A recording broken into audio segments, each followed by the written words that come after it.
Good evening, viewer. Welcome to our Glowing Globe TV. Here's the breaking news from Russia. Yes, as soon as he enters the Moscow courtroom, Oleg Orlov makes crystal clear his feelings about being put on trial for criticizing the war in Ukraine. The veteran Russian human rights defender opens his briefcase and takes out a look. He holds it up to the TV cameras. The title is saying of the regime.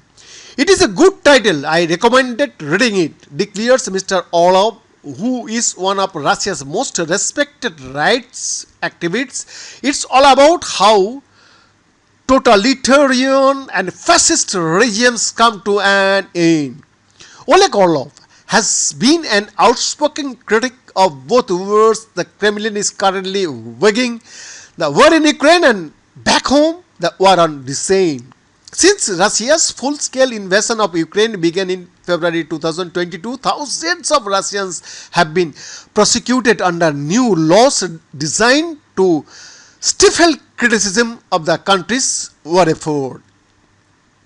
Mr. Orlov, who is now 70, is on trial for allegedly breaking one of these laws. He faces up to 3 years in prison for repeatedly discrediting the Russian army with his criticism of the war in Ukraine.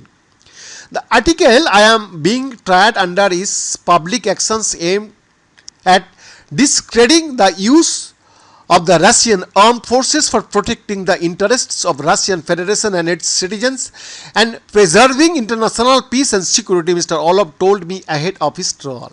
First of all, the Russian constitution guarantees freedom of speech. I wrote an article presenting my assessment of events prosecuting me for that violates the constitution.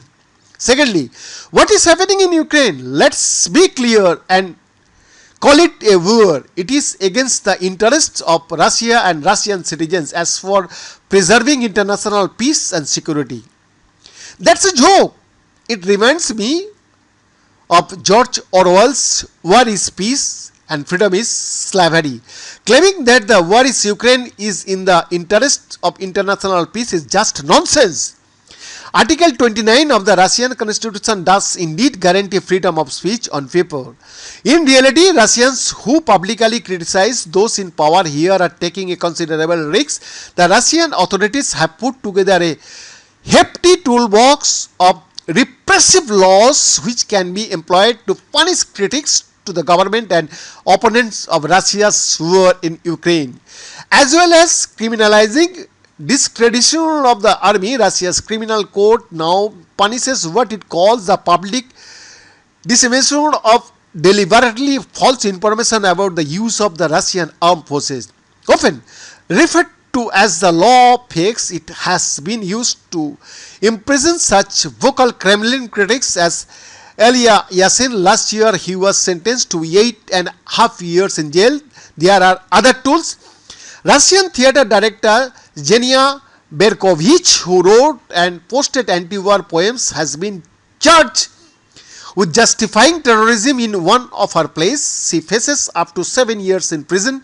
Back in April, Kremlin critics and anti-war activists Vladimir Kara-Murza was convicted of treason and sentenced to 25 years in a prison colony. Beyond the report, Glowing Globe TV, Delhi, India.